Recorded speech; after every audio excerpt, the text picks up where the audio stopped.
துருக்கி நாட்டு அரசன் அவன். அரண்மனையில் நிறைய வேலை பளு இருப்பதாக உணர்ந்தவன் அவன். ஒரு மாறுபாட்டுக்காக, வேலை பளு மன இறுக்கம் அகல்வதற்காக வேட்டைக்கு கிளம்பினான் மாறு வேடத்தில். பயணப்பாதையில் ஒரு நெசவாளியின் வீடு வந்தது. கொஞ்சம் இளைப்பாறலாமே என்று நுழைந்தான் உள்ளே.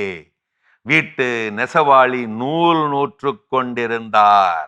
பல புரியாத விஷயங்களை கண்டார் அங்கே.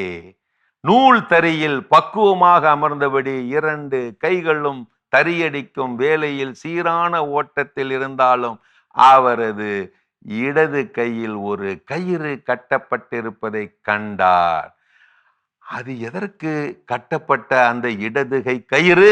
வந்த அரசனோ யாரோ ஒரு வழிபோக்கன் என்று நினைத்த நெசவாளி சொன்னார், பார்த்தால் தெரியவில்லை, இந்த கயிற்றின் ஒரு முனை குழந்தையை தூங்க வைக்கும் கட்டிலோடு கட்டப்பட்டிருப்பதை பார்த்தால் தெரியவில்லையா?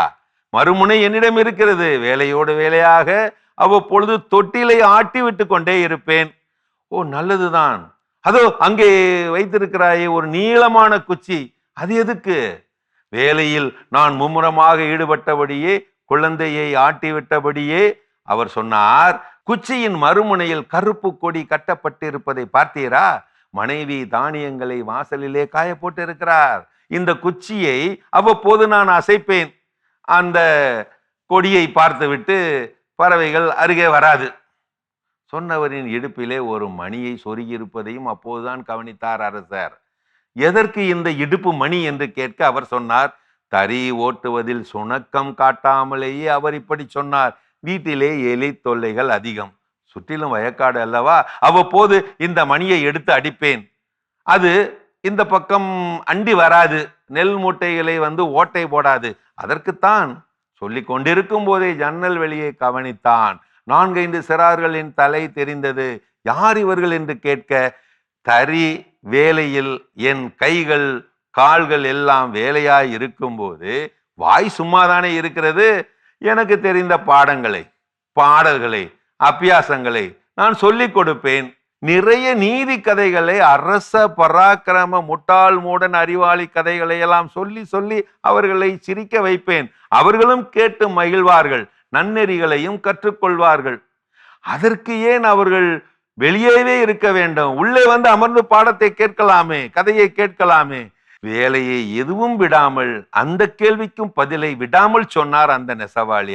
அமர்ந்த நிலையில் தான் பாடங்கள் கற்க வேண்டும் என்று யார் எழுதி வைத்தது? காதுகள் தான் பாடங்களை கேட்கும், அவர்களது கால்கள் சும்மாதானே இருக்கும். அதுதான் வீடு கட்ட மணல் குவித்து வைத்திருக்கிறேன், தண்ணீரையும் குழிகளில் ஊற்றி வைத்திருக்கிறேன். பாடங்களை கதைகளை கேட்டபடியே அவர்கள் காலால் மண் குலைத்து கொண்டிருப்பார்கள். அதுதான் அவர்கள் ஜன்னலுக்கு வெளியே இருந்து கொண்டு மண் குலைத்தபடி கதையை கேட்டுக்கொண்டு இருக்கிறார்கள். கேட்டுக்கொண்டிருக்கும் போதுதான் அதையும் கண்டான் அந்த அரசன். தறிக்கு எதிர்ச்சுவரிலே ஒரு சிலேட்டு இருக்க கண்டு கேட்டான். அதையும் சொன்னார் அவர். எனக்கு வாக்கப்பட்ட மனைவி ஒரு கிரேக்க நாட்டு பொண்ணு. தினமும் 5 கிரேக்க வார்த்தைகளை அதில் எழுதி போட்டு விடுவாள். அதையும் நான் வேலையோடு வேலையாக கற்று வருகிறேன். குடும்ப வாழ்வுக்கு நல்லது தானே, மூளைக்கும் கொஞ்சம் வேலையாயிற்றே. வியந்து போனார் அரசர். ஒரே மனிதர் ஒரே நேரத்தில் இத்தனை வேலைகளையா செய்வார்? கிளம்பி விட்டார் அரசர் அரண்மனையை நோக்கி. இப்படி நினைத்து கொண்டே, எனக்கு இருக்கும் வேலையெல்லாம் ஒரு வேலை பழுவா? ஆம், அணுதினமும் சூரியன் மேற்கே மறைந்து இரவை தருவதே இது போன்ற உழைப்பாளிகளை ஓய்வெடுக்க வைக்கத்தானே. ஊக்கம் நிறைந்த உழைப்பாளி ஊசி முனையில் கூட நடந்து முன்னேறி விடுவான். ஏக்கம் நிறைந்த சோம்பேறி 1000 ஏணிகள் இருந்தாலும் ஒரு அடி கூட நகரமாட்டான். இதுதான் கால கொடுமை என்பது. எத்தனையோ சிலைகளை செதுக்கிய உளிக்கு இதுவரை எவரும் சிலை வைத்ததில்லை. அப்படித்தான் நிர்கதியாய் பல உழைப்பாளிகளும்.